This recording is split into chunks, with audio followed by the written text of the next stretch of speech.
Pullinga Shabda Parichayaha. Let us revise what we have learned so far, and then we will try to explore a few more exercises, and then we will do the complete the exercise that is there in the, or it's part of this text, the textbook. So first thing, if you remember in the previous class, I had asked you to write many sentences using these questioning words along with the Nama Padani and then the Visheshana Padani, the adjectives. So how to do it, or how can we gain expertise and make this perfect by practice, is using some of these techniques. So one of the technique is to create a table of all the forms and the questioning words and the adjectives, and then start practicing based on it.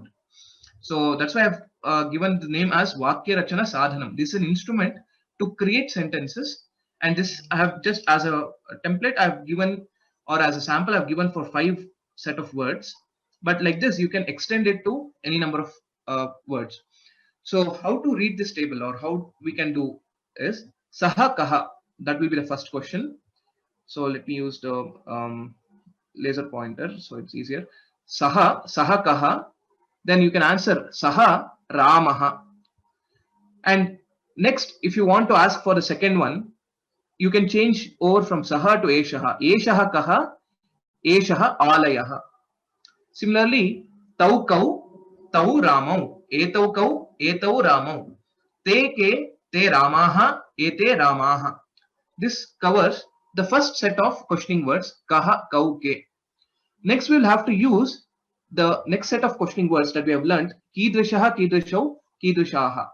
So Kidrishaha, Saha, we will use this, Saha Kidrishaha Ramaha. Saha Kidrishaha Ramaha. Based on the answer that we have got already, based on Saha Kaha, we will ask that question, Saha Kidrishaha Ramaha. Saha Sundaraha Ramaha. Etau Kidrishau Alayau. Etau Vishalau Alayau. Ete Kidrishaha Balaha. Ete Chaturaha Balaha. In this way, this table will help you to construct the sentences and practice it very well. So hope this is clear, and I want you all to maintain some tables like this for Pullinga Shabda, and similarly for Strilinga and Napumsakalinga Shabdas when we learn in the upcoming classes. So keep this table as a sample and construct it further based on this. Now we shall go to the previous class set of words itself, the Visheshanani and the Namapadani, and we will try to construct a few sentences based on these, like in the same format in which the table also I have showed. Ete ke 13. Ete amse. No, ete is bahuvachanam. Hamsaha, hamsau, hamsaha. Ramaha, ramo, ramaha. So ete. Hamsaha. That's right. Okay. Ete kidrishaha hamsaha. Very good.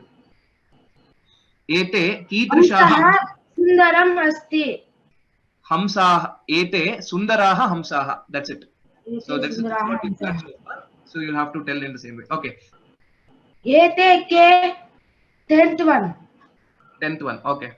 Ete naraha. Very good. Ete kidrishaha naraha. Ete dhiraha naraha. Very good. Ete dhiraha naraha. Very good. Well participated. Saha kaha 22. Saha sainikaha. Saha kidrishaha sainikaha. Saha dhiraha sainikaha. Use a different adjective which is not already used. So Sundaraha we have used, Dhira we used.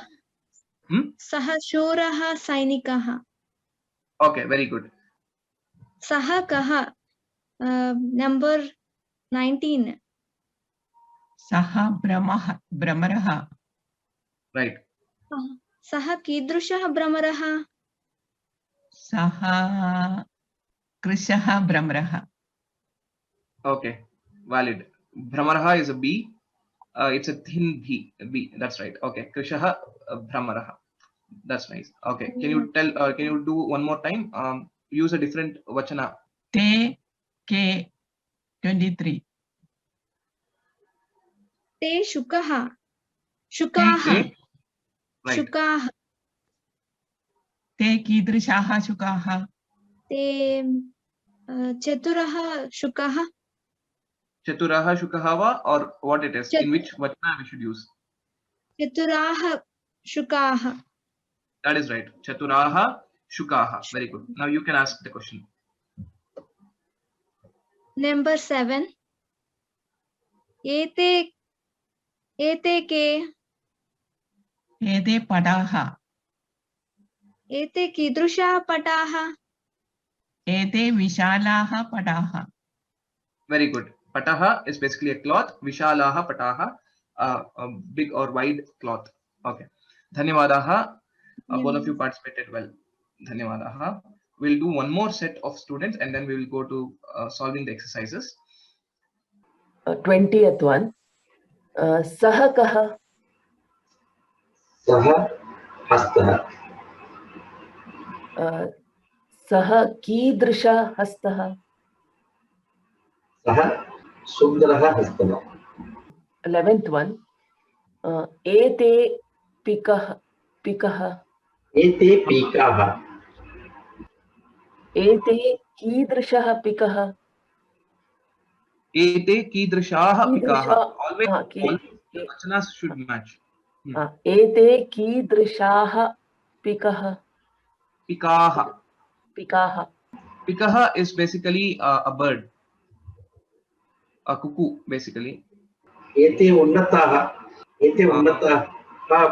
पीकाः.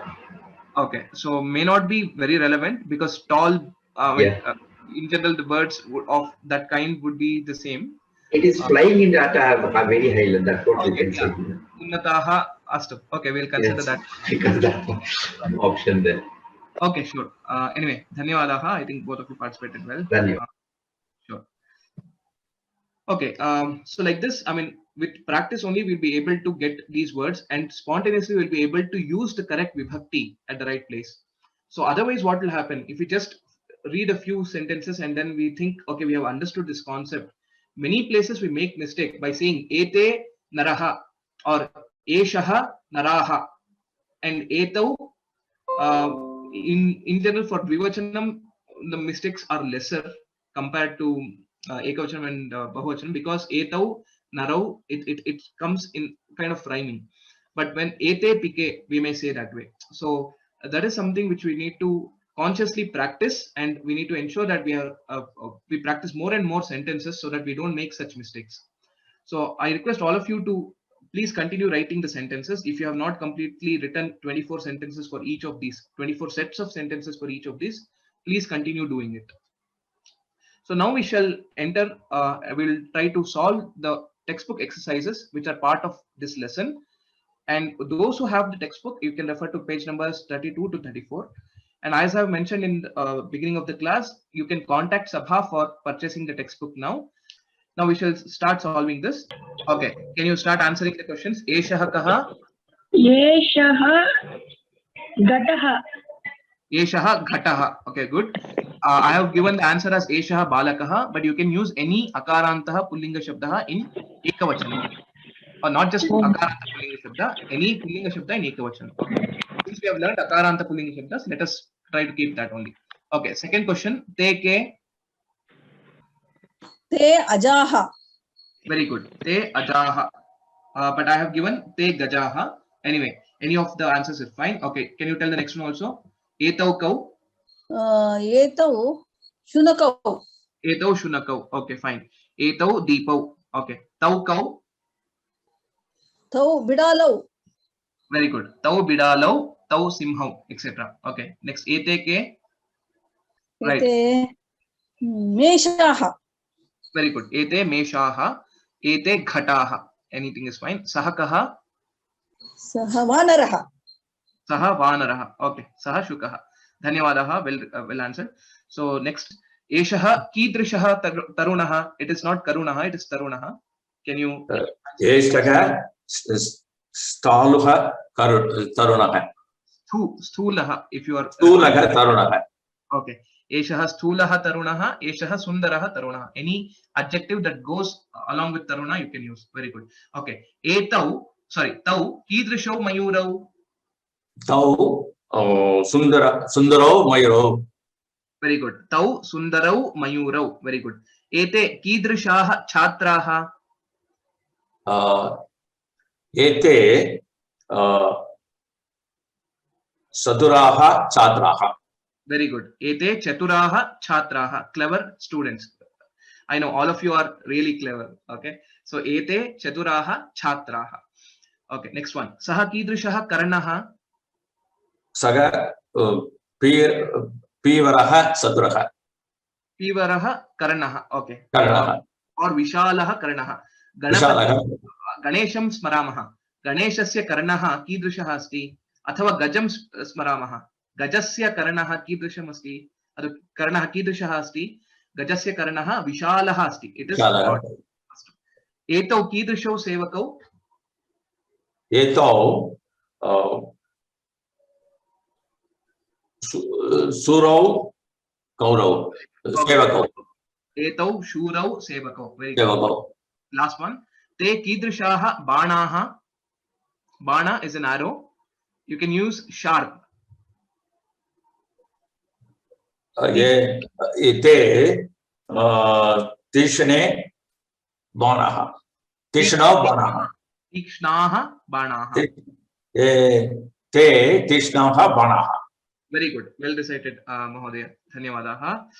So very important thing in this exercise, though it may look very simple, is to identify the correct vachana in which the words are used and answer in the correct vachana. So te tikshnaah banaah, te is bahuvachanam, tikshnaah is bahuvachanam. Te tikshne bane or something like that we cannot write. That is not correct. So remembering the correct forms and writing is the importance of this particular exercise, though it may seem very simple to look at it. So hope all of you have made a note of it. Anyway, this will be present in the slides.